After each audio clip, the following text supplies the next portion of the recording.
الصلاۃ والسلام علیک یا سید یا رسول اللہ۔ اللہ آپ سب پر اپنی رحمت اور اپنا کرم فرمائے۔ کسی کی اس ایک واقعہ سے ہی دنیا بدل گئی۔ سنو واقعہ کیا ہے، بہت ہی دلچسپ ہے۔ ایک فوجی کی تقدیر کے بارے ہے جب اس نے گناہوں سے توبہ کی۔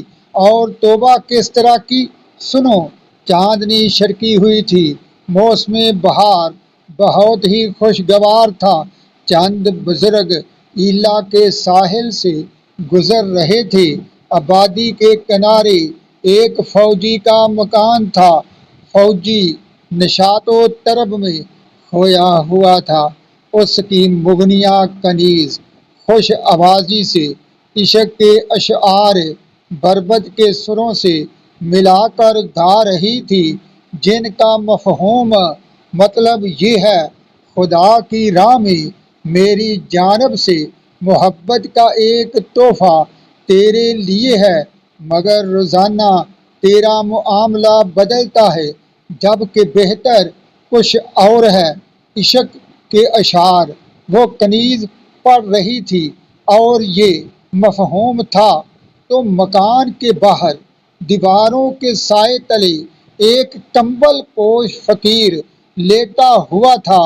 شعر سن کر اس فقیر نے چیخ ماری اور آواز دی اور کہا: گاؤ با خدا اے باندی، میرے پروردگار کے ساتھ میرا معاملہ بالکل یہی ہے۔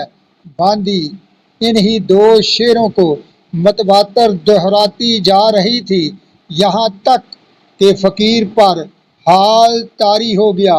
اسی کیفیت میں اس فقیر نے ایک زور کی آواز نکالی، زمین پر گر پڑا۔ لوگوں نے سنبھالا، لیکن وہ جان بحق ہو چکا تھا۔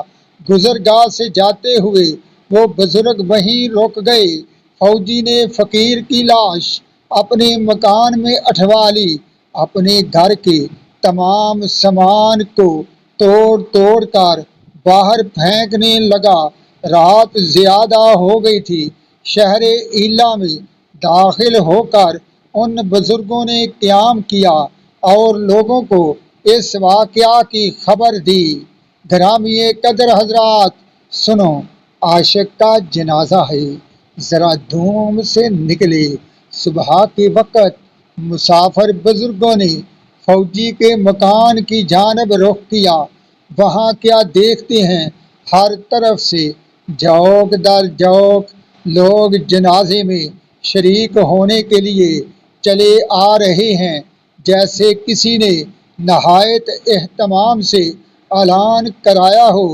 بصرہ کے علماء دین اور بصرہ کے شرفاء بھی شریک جنازہ ہوئے۔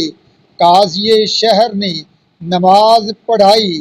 فوجی کو لوگوں نے دیکھا، جنازہ کے پیچھے ننگے سر چل رہا تھا۔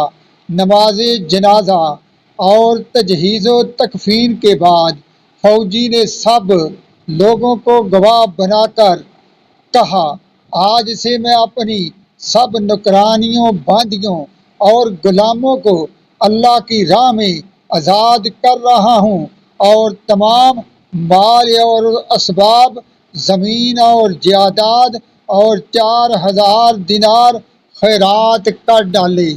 سبحان اللہ!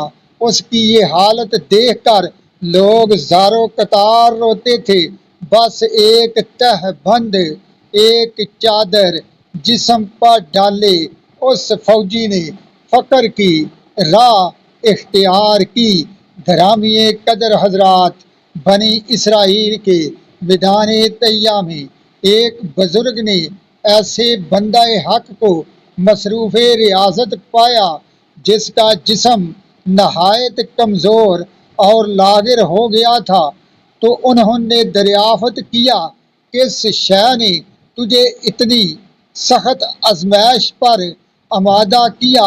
تو وہ کہنے لگا، سن، مجھے معاصی یعنی گناہوں نے، خوف جہنم، جہنم کے خوف نے، اور اللہ رب العزت کی حیا نے اتنی سخت جان فشانی اور آزمائش پر آمادہ کیا ہے، کیونکہ مجھے اللہ کی حیا سے بہت ڈر لگتا ہے، جہنم کے خوف سے، گناہوں کے خوف سے بہت ڈر لگتا ہے۔